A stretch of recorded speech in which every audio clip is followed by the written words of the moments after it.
42 pieds presseurs pour moins de 30 €. Franchement, l'offre est attrayante. Surtout si, comme moi, vous avez déjà testé un ou deux de ces pieds, vous avez constaté leur intérêt.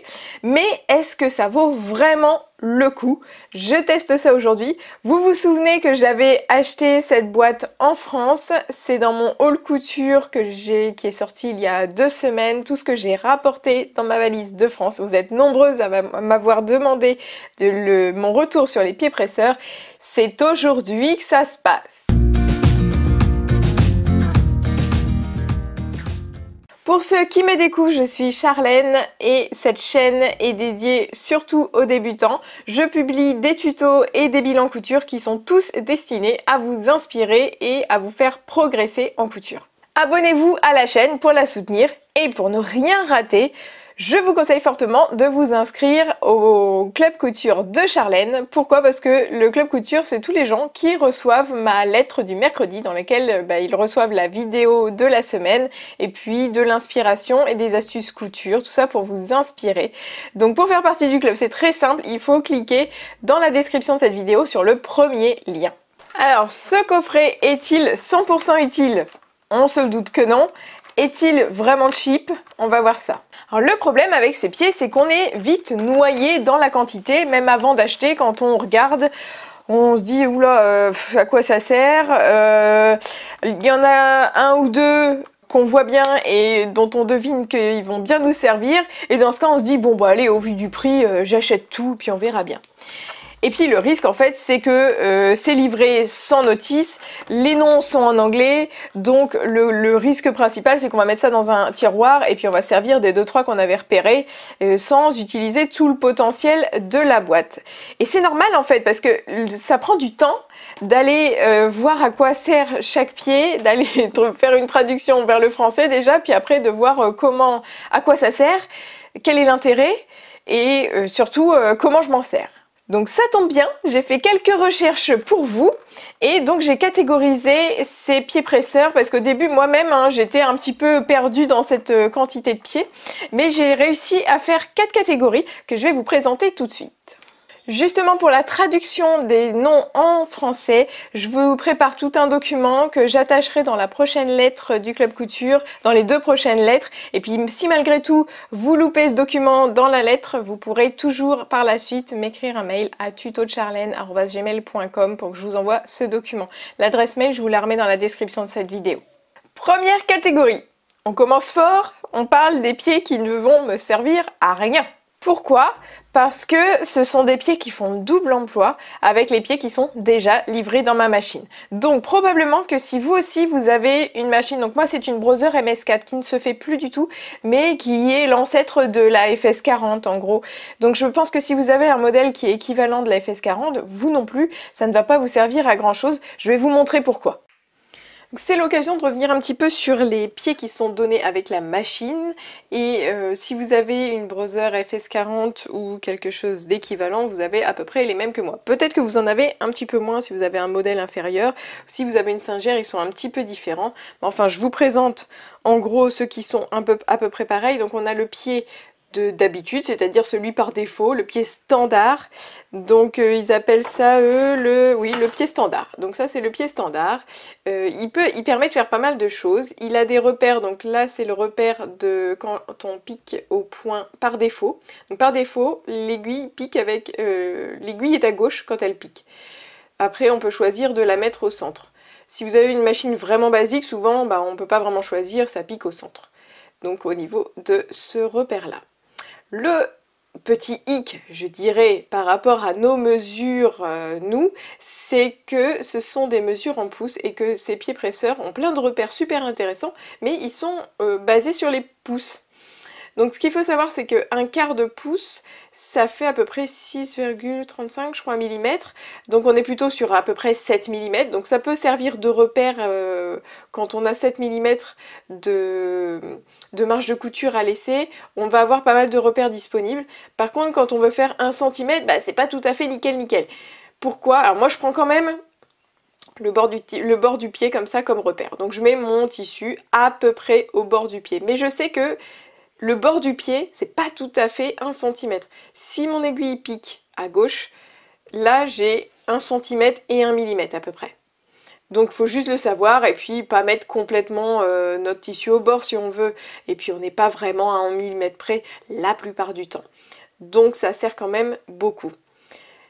Si vous vous demandez ce que c'est que cette petite vis là, ça sert à maintenir le pied dans une position horizontale quand on veut passer des épaisseurs. J'en ai parlé dans la vidéo sur les démarrages ratés, dans la description de cette vidéo. Donc voilà pour le pied J qui est le pied de base sur les browsers domestiques. Ensuite, on a le pied I qui est un pied pour fermeture à glissière, pour poser des fermetures éclairs. On a un pied N qui est un petit peu plus large, qui a une belle ouverture en plastique pour pouvoir voir ce qu'on est en train de faire. Et ça, la largeur permet de bien maintenir le tissu tout autour. Et c'est un pied pour broderie. Voilà, donc quand on fait des points décoratifs, si on veut. Ensuite, on a le pied pour surfiler. Donc le pied pour surfiler, qu'est-ce qu'il a de particulier? Il a une cale, donc une plaque qui va nous permettre de plaquer notre tissu tout contre la plaque. Et comme ça, le surfil se fait ici. Et il y a une barre, en gros, par-dessus laquelle le point fait un petit zigzag en fait. Donc le fait d'avoir cette barre-là, c'est vraiment typique du pied à surfil. Donc, les points de surfil, c'est ceux-là. 6, 7, 8. Et on va pas utiliser un point droit parce que si on met notre aiguille en plein milieu, ça va taper contre cette barre-là. Donc quand vous essayez des nouveaux pieds, ça c'est un truc qu'il faut garder en tête. Il faut bien tourner le volant à la main quand on teste pour pas que l'aiguille tape sur une partie du pied. Ensuite, on a le pied à bouton que je n'ai jamais essayé, mais ça va venir. Le pied à ourlet invisible que je n'ai jamais essayé non plus parce que je ne fais pas d'ourlet invisible à la machine, je le fais à la main. Je viens de réaliser en fait que cette plaque là qui sert à plaquer justement notre bord du tissu pour piquer vraiment, faire un point très très discret, donc invisible, peut aussi servir quand on veut par exemple repiquer sur une piqûre qu'on a déjà faite, quand on pique dans le sillon, ce qu'on appelle. Ça peut servir en fait. Je vois ça. Ouais, ça peut servir pour ça. Mais donc voilà, les pieds qui sont livrés avec la machine, sans oublier le traîneau pour les fermetures à glissière. Comme c'est une fermeture, c'est une boutonnière automatique en une étape, j'ai cette partie qui bouge et qui permet d'ajuster la taille du bouton. Si on imagine que mon ongle c'est le bouton, ça permet d'ajuster la taille, la boutonnière à la taille du bouton. Donc ça vous l'avez si vous avez une boutonnière automatique en une seule étape. Ensuite, ce que j'ai eu dans mon coffret et qui fait vraiment double emploi, donc je ne vais pas utiliser. Donc j'ai ce pied-là qui ressemble vraiment à mon pied qui a la petite vis sans la petite vis. Voilà, donc il y a les mêmes repères et la même taille. J'ai le pied fermeture à glissière. Donc ça c'est le pied standard, hein, ils l'ont appelé standard press of foot. Fermeture à glissière. Ensuite pour celui de broderie, en fait j'en ai 3, mais honnêtement j'aime bien la simplicité, donc je ne vais pas les utiliser, je pense je vais garder mon pied N. La particularité, oui, je n'en ai pas parlé de ce pied à broderie, c'est aussi qu'il a une rainure ici qui permet de passer facilement les petites épaisseurs qu'on a. Quand on fait un point décoratif, souvent ça met des épaisseurs de fil par-dessus le tissu et comme ça passe nickel en dessous. Donc c'est aussi ce qu'ont tous ces pieds-là. Donc celui-là il est un peu moins large. Ça s'appelle des pieds open toe. Voilà, les orteils ouverts. Et puis celui-là est transparent, donc vraiment on a une belle visibilité. Et celui-ci est juste plus large. Voilà, mais je pense que les trois sont concentrés dans celui-ci. Voilà, dans ce cas-là, less is more. Ensuite, on a aussi un qui rappelle vraiment celui pour surfiler, avec une plaque qui guide le tissu et une barre au milieu pour faire le petit zigzag de chaque côté. Voilà, le pied bouton qui est exactement le même. Et le pied fermeture à glissière qui lui par contre ne servira vraiment jamais parce que c'est pour les fermetures en 4 étapes, parce que vous voyez qu'il n'y a pas la partie qui bouge et qui permet de régler la grandeur du bouton. Quand on le fait en 4 étapes, c'est à nous de déterminer la taille de la boutonnière. Donc souvent ils mettent dans les notices boutonnière automatique en 4 étapes. Bon, c'est pas automatique, il y a quand même beaucoup de réglages à faire vous et à gérer vous-même. Donc ça c'est la boutonnière aussi. Voilà pour les pieds qui ne me serviront certainement pas. Donc il en reste 34. Deuxième catégorie, ce sont les pieds presseurs qui sont très utiles pour leur tâche, mais c'est une tâche que moi personnellement je fais très rarement, donc ils vont pas forcément m'être utiles effectivement, mais éventuellement peut-être. Donc par exemple ce sont les pieds qui servent à mettre des perles, donc ça c'était incroyable parce que justement j'avais des perles que j'ai comme ça dans mon stock depuis 10 ans, que j'avais acheté parce que c'était en promo chez Bouchara comme d'habitude, c'était même Eurodif à l'époque. Mais voilà, j'avais des perles comme ça, donc j'ai pu tester pour vous ce pied-là. C'était... Ouais, je vous ferai une autre vidéo pour vous montrer un petit peu tout ça parce que... Bon bref, c'est pour fixer ce genre de perles-là. Voilà. Je ne sais pas à quelle occasion je vais pouvoir mettre des perles comme ça. Bah moi ça fait 10 ans que je les ai dans mon stock, c'est sûr qu'elles sont pas super jolies, j'ai pas eu l'occasion de les mettre, donc peut-être quand on crée des costumes ou quand on fait des déguisements pour les enfants, peut-être. Ensuite il y a des pieds pour fixer des cordons, donc ça c'est pareil, je n'ai pas eu l'occasion, mais ça m'a un peu ouvert l'esprit et je me suis dit bon bah peut-être qu'un jour ça va me servir. Donc l'idée c'est de mettre le cordon dans les trous et en fait c'est guidé, ça fait que notre point zigzag va fixer le cordon. Là pareil, c'est les pieds comme ça qui se présentent comme ça et qui ont des petits trous dans lesquels on va pouvoir passer des fils. Donc c'est sympa parce qu'on peut du coup faire un alignement de cordons qui peuvent être très jolis avec des fils métallisés, etc. Donc pourquoi pas, ça m'a un peu ouvert l'esprit, ça m'a inspiré pour faire des décorations, mais c'est vraiment quelque chose que j'utiliserai de manière extrêmement exceptionnel à mon avis parce que pour l'instant j'en ai jamais eu l'utilité. Petite correction, donc j'ai regardé dans l'encyclopédie de la couture parce que je me suis dit qu'en fait à la place du cordon on pourrait peut-être mettre un élastique et se servir comme ça pour faire des fronces. Et effectivement ça s'appelle des fronces gancées où en fait on va mettre un élastique cousu comme ça au point zigzag et sur lequel on va pouvoir tirer pour faire des fronces. C'est très utile pour les tissus notamment épais, pour les tissus d'ameublement, etc. Du coup on va utiliser soit les petits pieds à cordon là comme je vous ai montré, donc avec une petite rainure pour passer le cordon, soit si l'élastique est trop gros, bah on peut même prendre le pied pour passer les perles en fait. Ensuite il y a des pieds pour les nervures et ça peut être vraiment sympa, mais j'en ai encore jamais fait, mais je pense que ça c'est plus un truc qui pourrait me botter en tout cas en ce moment. Donc c'est des pieds, donc les nervures c'est quand on fait des coutures décoratives qui resserrent un peu le tissu entre deux lignes parallèles et comme ça on en fait plusieurs et ça fait joli, souvent là sur le devant du décolleté et tout, ça peut être sympa. Il y a plusieurs moyens de faire des nervures, donc souvent on voit ce qu'on appelle les nervures du coup, comme ça. En fait c'est des sortes de petits plis de tissu qui sont rabattus après au fer et qui font quelque chose d'assez décoratif. Ensuite il y a une autre manière de faire, c'est avec un cordon.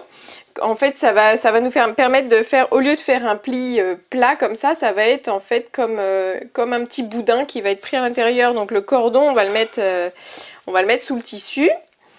Et puis par contre là on va avoir besoin d'une aiguille double pour piquer de chaque côté du cordon. Et le point qui est derrière va resserrer tout ça. Et donc devant on aura juste une piqûre de chaque côté et un petit boudin comme ça qui ressort, qui peut être super joli aussi.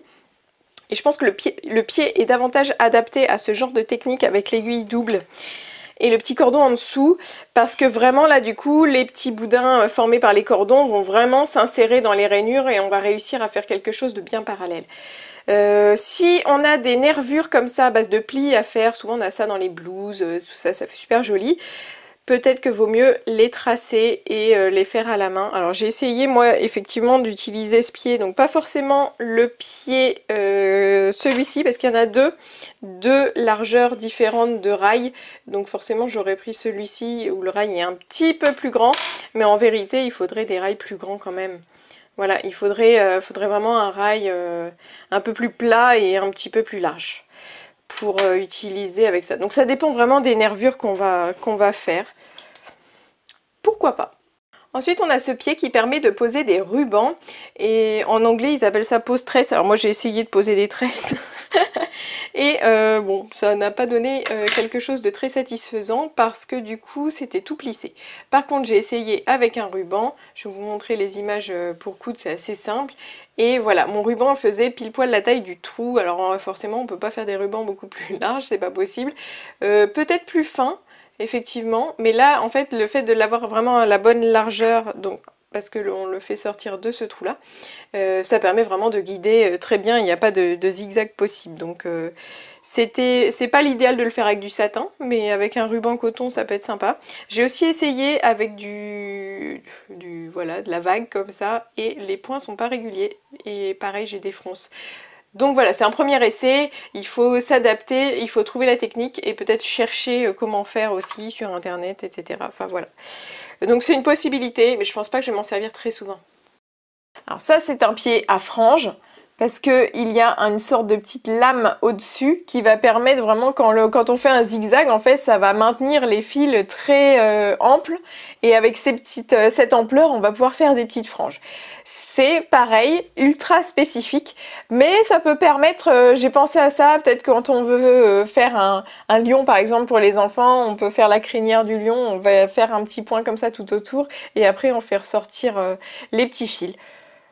Pourquoi pas? Voilà, c'est inspirant, c'est pareil, c'est le pied qui va me servir une fois dans ma vie à mon avis, mais pourquoi pas? J'ai mis aussi dans cette catégorie les pieds à piquet libre. Ce sont des pieds qui permettent, quand on désactive les griffes d'entraînement, ça veut dire que du coup c'est nous qui gérons l'entraînement, c'est nous qui contrôlons complètement le tissu et donc où ça pique. Donc ça demande un peu de pratique et on va gérer avec la vitesse de piqûre et la longueur des points, etc. Et c'est aussi des pieds qu'on appelle pieds à repriser, notamment celui-ci, parce que pour repriser, en fait, on va faire des allers-retours comme ça, et au lieu de faire point avant, point arrière, point avant, point arrière, en fait, c'est juste nous avec nos mains qui guidons l'aiguille pour piquer au bon endroit. Voilà, donc ce sont des pieds que peut-être j'aurai l'occasion d'utiliser, mais je me sens pas très habile avec le piqué libre, on verra bien. Pour peut-être repriser à la machine, pourquoi pas. Ensuite, j'ai ce pied-là. Alors, il m'a fait... Pourquoi pas? C'est un pied, pareil, qui va pas me servir très souvent parce que moi, ici, je ne mets pas de maille. Mais c'est un pied pour la maille, en fait. Quand on veut coudre, par exemple, un bonnet ou les bords d'un pull en maille, vraiment. Je parle pas du jersey, là. Je parle vraiment de la maille comme un pull en laine ou quelque chose comme ça. Et du coup, ça va permettre que ça glisse sans problème en dessous. Et pour ceux qui se demandent à quoi servent ces gros machins là qui font un petit peu peur, en fait c'est quelque chose qui va mécaniquement, quand la machine va piquer, va soulever le pied de biche à certains moments, à chaque fois que l'aiguille remonte. En fait, quand le pied est en place, comme ça, c'est le mouvement de l'aiguille qui monte et qui descend, ça monte aussi cette barre-là, et c'est cette barre qui va pousser sur la barre qui est coincée derrière dessus et qui va comme ça remonter le pied de biche à chaque point. Et le dernier pied qui pourrait servir, c'est le pied fronceur. Donc peut-être que vous ne l'auriez pas mis dans cette catégorie, mais moi je l'ai testé là et c'était pas super concluant. Je vais rester sur mes fils de fronce de d'habitude parce que là en fait ça fronce, mais il faut faire beaucoup d'essais pour savoir si notre longueur va arriver, notre longueur initiale de tissu va vraiment arriver à la longueur qu'on veut à la fin. Donc c'est bien si vous n'avez pas de longueur en tête et que vous avez juste une bande de tissu que vous vouliez froncer pour faire un bord je sais pas, plutôt d'un objet de décoration du coup, parce que dans les vêtements, on nous donne une bande de telle largeur qui doit arriver à telle largeur à la fin, parce que justement ça crée un effet sur le vêtement qui est ce qu'il est, parce que justement c'est pas trop foncé ni pas assez foncé, c'est juste foncé comme il faut. Il faut respecter ce qu'on nous dit si on veut avoir le même résultat. Je pense que ça peut servir à froncer et après on défronce un petit peu pour arriver à la longueur qu'on souhaite. Peut-être. À voir. Mais mes essais m'ont un peu découragée. J'espère que vous avez appris les choses déjà avec les deux catégories que je viens de vous présenter. Si vous avez des commentaires, des choses à rajouter, des choses que j'ai pas précisées, c'est le moment de les mettre donc en commentaire juste sous la vidéo. Et je les lirai avec grande attention. Et en fait, je me rends compte que cette vidéo est déjà trop longue et que je vais avoir du mal à la sortir le mercredi comme prévu. Donc ce que je vous propose, c'est qu'on va s'arrêter là pour aujourd'hui et je vais faire une deuxième partie avec les deux autres catégories qui sortira soit ce week-end, soit mercredi prochain, grand maximum. Donc si vous avez des commentaires, mettez-les en dessous et j'y répondrai dans la deuxième partie. D'ailleurs, je vous remercie pour tous les commentaires que vous avez laissés la semaine dernière sur la vidéo des 20 000 abonnés. Vous avez été très nombreux à participer à mon concours pour gagner 3 patrons et donc c'est l'heure du tirage au sort. C'est parti. Vous êtes 142 à participer, c'est parti. Mad Henriveau est la première gagnante. Deuxième tirage au sort.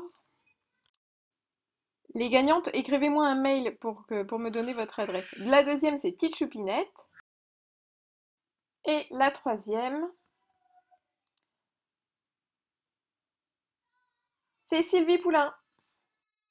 Bravo, bravo aux 3 gagnantes. Merci d'avoir participé. Merci à tous pour vos messages si gentils qui m'aident vraiment à faire avancer cette chaîne. Merci beaucoup. On se retrouve très très vite pour la deuxième partie de cette vidéo. À très vite. Et abonnez-vous pour la recevoir, cette deuxième vidéo.